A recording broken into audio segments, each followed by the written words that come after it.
तो गाइस कैसे हैं आप सब लोग द बर्निंग स्वर्ड के एपिसोड 200 के साथ हाजिर हो। तो लास्ट एपिसोड के एंड पे हमने देखा था कि सिस्टर मौज होती है, वो अपने फादर के साथ खड़ी होती है और दोनों आपस में बातें कर रहे होते हैं। जबकि हमारा किन्नन कहता है कि ये बुढ़ा आदमी कौन है, तो जिल्लू से बताती है कि ये उसका फादर है। तो हमारा किन्नन उसे कहता है कि मुझे ये तो बताओ कि यहाँ पर इन दोनों के सरनेम आपस में मैच क्यों नहीं कर रहे। यहाँ पर कहा कि बुढ़े आदमी का नाम जिंग है जबकि इसकी बेटी का नाम सरनेम मो है। तो वो उसे थप्पड़ मारती है और उसे कहती है कि तुम्हें यहाँ पर किसी के फैमिली मैटर्स में बात करने की जरूरत नहीं है। वो उसे कहता है अच्छा ठीक है। फिर साथ ही वहाँ पर एल्डर भी उनको देख लेते हैं। एल्डर कहते हैं कौन वहाँ पर छुपा हुआ है, तो वो दोनों वहाँ पर से बाहर निकल आते हैं। तो ये देखने के बाद एल्डर कहते हैं देखो जरा तुम्हारे ये दोस्त ये भी तुम्हारे डिवाइन डार्क सेक्टर से हैं और देखो तुम्हारी तरह ये भी बहुत ज्यादा लो कल्टीवेशन वाले बहुत ज्यादा बेकार लोग हैं। तो वहां पर आने के बाद जिल्लू से कहते हैं कि एल्डर आप यहाँ पर इस तरह की बात कैसे कर सकते हैं, आप यहाँ पर अपनी बेटी से बात कर रहे हैं और यहाँ पर हमें बीच में क्यों घसीट रहे हैं। तो यहाँ पर मो से कहता है कि तुम्हें पता है कि मैं यहाँ पर तुम्हें क्यों डिस्कार्ड करता हूँ, मैंने यहाँ पर तुम्हें क्यों नफरत के साथ अपने से अलग कर दिया, वो सिर्फ और सिर्फ इसी वजह से क्योंकि तुम बहुत ज्यादा कमजोर थी। तुम्हारी बॉडी के अंदर जो बीमारी है उस बीमारी की वजह से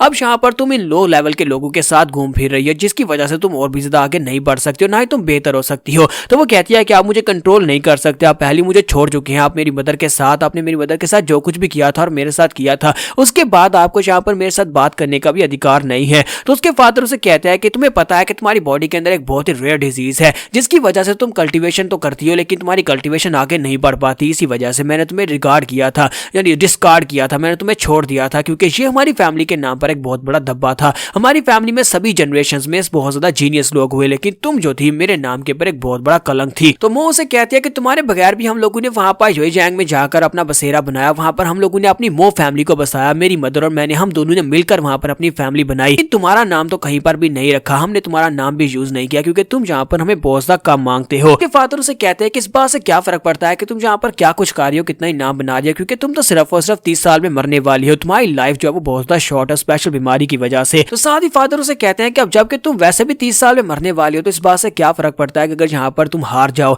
और अगर यहाँ पर तुम मर जाओ और तुम अपनी सोल मुझे दे दो तो फिर मेरे लिए यहाँ पर फायदा हो जाएगा और तुम्हारे ये दोनों दोस्त भी यहाँ पर मरेंगे। और वो अपनी स्पेशल डेविल टेक्निक को यूज करते हैं, ग्राउंड के अंदर से वहां पर एनर्जी के बने हुए डेविल के हाथ निकल आते हैं जो कि उन लोगों को बाइंड कर लेते हैं। तो फादर उसे कहते हैं कि अब यहाँ पर मैं अपनी इवल स्पिरिट घोस्ट फायर को यूज करने वाला हूँ ताकि मैं तुम्हारी बॉडी के अंदर से सोल को निकाल लूं। तुम्हारा किन्नन कहता है कि ये किस किस्म की पावर है, तो वो उसे कहता है कि लड़के क्योंकि तुम पहली बार इस पावर को देख रहे हो तो मैं तुम्हें बताता हूँ कि ये क्या पावर है। ये हमारी सिग्नेचर मार्शल आर्ट है, ये इवल गोस्ट सेक्टर वालों की स्पेशल मार्शल आर्ट की टेक्निक है जो किसी की बॉडी के अंदर से उसकी सोल को एब्जॉर्ब कर लेती है। जब उसकी सोल को एब्जॉर्ब कर लिया जाता है तो एब्जॉर्ब करने वाला बहुत ज्यादा पावरफुल बन जाता है। मैं तुम तीनों की सोल्स को यहाँ पर एब्जॉर्ब करूंगा, पहले अपनी बेटी की फिर इस लड़की की और उसके बाद तुम्हारी सोल को डील करूंगा क्योंकि तुम इनसे ज्यादा स्ट्रॉन्ग लग रहे हो। तो जैसे ही वो उसके ऊपर अटैक करने के लिए आगे बढ़ते हैं तो अगला चैप्टर ही पूरे का पूरा मिस है और चैप्टर के मिस होने के बाद जब दिखाते हैं कि हमारे किन्नन उसके फादर को मार दिया होता है और वो मो से कहता है कि प्लीज मुझे माफ करना, मैंने जहां पर तुम्हारे फादर को मार दिया। तो वो से कहते हैं कोई फर्क नहीं पड़ता, उस कमीने ने मुझे मारने की कोशिश की,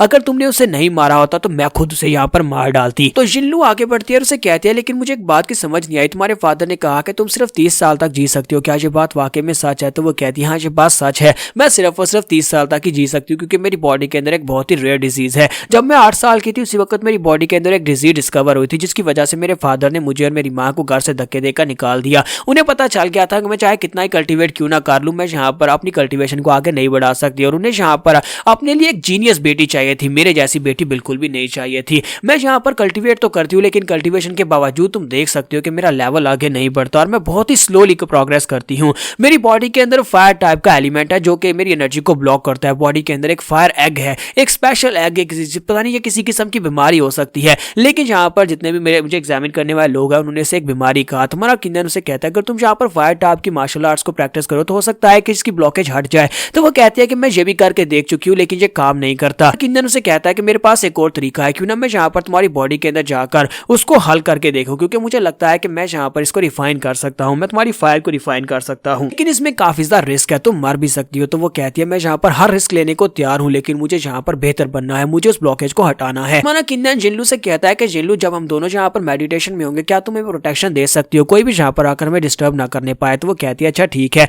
और किन्नन वो दोनों वहां पर बैठ जाते हैं। तुम्हारा किन्नन उसे कहता है कि मुझे जरा शर्म आ रही है तुम्हारे बॉडी को टच करने में। तो वो कहती है मुझे फर्क नहीं पड़ता, तुम जहां पर चाहे वहां पर टच कर सकते हो। तुम्हारा किन्नन उसके पेट के ऊपर हाथ रखता है, उसकी मेडियंस के ऊपर, और साथ ही वहां पर अपनी डिवाइन सेंस को यूज करते हुए उसकी बॉडी के अंदर चला जाता है। उसकी बॉडी के अंदर उसकी डिवाइन सेंस के अंदर जाने के बाद उसे सामने एक बड़ा सा एग दिखाई देता है जिसके ऊपर फायर होती है। तो किन्नन कहता है कि चलो अब इसकी फायर को एब्जॉर्ब कर लेते हैं। जब वो एग की फायर को ऑब्जर्व कर लेता है, फिर 7 अंडे को ऑब्जर्व करने की कोशिश करता है, लेकिन उस अंडे में क्रैक पड़ जाते हैं और क्रैक पड़ने के साथ उसके अंदर से एक फीनिक्स पंछी बाहर निकलता है जो कि 3 टेल वाला पंछी होता है। और वो पंछी बाहर निकलने के बाद मारा किन्नन के ऊपर अटैक कर देता है। तो मारा किन्नन कहता है कि इसकी बॉडी के अंदर जो अंडा था वो फूट गया और उसके अंदर से फीनिक्स का पंछी निकल आया। ये एक बहुत ही पावरफुल सील लगी हुई थी, लेकिन ये सील को हटाना और इसको ऑब्जर्व करना जरूरी है, वरना ये एनर्जी के एक्सप्लोजन की वजह से मर जाएगी। इसके साथ ही हमारा किन्नन उसकी डार्क एनर्जी को ऑब्जर्व करना शुरू कर देता है। तो वो बड़ा सा फीनिक्स जो होता है किन्नन के ऊपर बार बार अटैक करता है। तो किन्नन उसकी सारी एनर्जी को ऑब्जर्व करने के बाद उस फीनिक्स को भी ऑब्जर्व करने की कोशिश करता है, क्योंकि हमारा किन्नन की बॉडी के अंदर आपको पता है कि एक नई टेक्निक आ गई जिसे सन स्वॉल्विंग या सन स्कॉचिंग टेक्निक कहता है।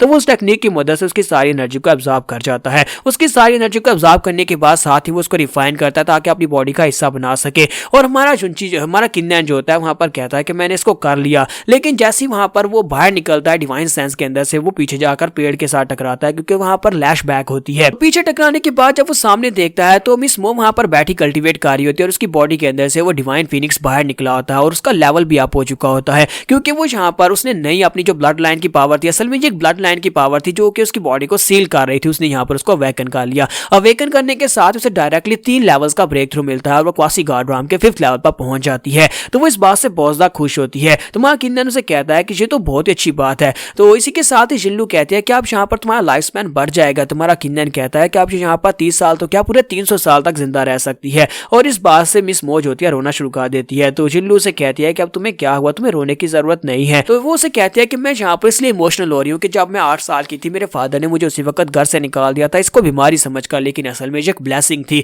ये मेरी एनर्जी को स्टोर कर रहा था और ये एक ब्लड लाइन की पावर थी जो आगे मुझे स्ट्रॉन्ग बनने में मदद देगी। इनको तो पता भी नहीं है कि आगे जाकर मैं कितनी बड़ी जीनियस बनने वाली हूँ। और इसी के साथ ही वो जल्दी से भागती हुई आगे बढ़ती है, किन्नन के गले लाकर रोना शुरू कर देती है और कहती है किन्नन तुम्हारा बहुत बहुत शुक्रिया। हमारा किन्नन कहता है कि मैंने तो यहाँ पर ज्यादा कुछ भी नहीं किया, बस वहां पर तुम्हारी ब्लड लाइन की पावर को एक्टिवेट कर दिया है। तो वो कहते हैं लेकिन अगर तुम यहाँ पर नहीं होते तो 30 साल के बाद मैं मर जाती और मुझे लगता है कि मेरे लिए इतनी लाइफ बहुत ज्यादा कम है, लेकिन अब मैं तुम्हारी वजह से ज्यादा जी सकती हूँ। किन्नन उसे कहता है कि मैं यहाँ पर तुम्हें एक एडवाइस देना चाहता हूँ कि आज के बाद से तुम यहाँ पर फायर टाइप के एलिमेंट्स को मास्टर करने की कोशिश करना, क्योंकि तुम्हारा फिनिक्स जो है वो फायर से बना है और इससे तुम्हें काफी ज्यादा फायदा होगा। तो वो कहती है अच्छा ठीक है, मैं यहाँ पर इसको कल्टीवेट करूंगी। फिर साथ ही वहां पर वो लोग आगे बढ़ते हैं तो उन्हें यहाँ पर आवाज सुनाई देती है जिसमें कहा जाता है कि सिर्फ और सिर्फ 10 ही सेक्टर्स ऐसे बचे हैं जो इस अरीना में हैं। ये कंपटीशन बहुत ही जल्दी यहाँ पर खत्म होने वाला है, लेकिन जो 10 सेक्टर्स बचे हैं वो सबसे पावरफुल होंगे। किन्नन कहता है कि इस बार हम लोग यहाँ पर फर्स्ट पोजीशन को जीतने वाले हैं और फर्स्ट पोजीशन को जीतकर वहां पर मुझे जो एल्केमी फर्नेस मिलेगा उसके अंदर मैं तुम्हारे लिए यांग पिल्स बनाऊंगा, जिसके साथ हम सभी लोग अपनी कल्टीवेशन को बढ़ा सकते हैं।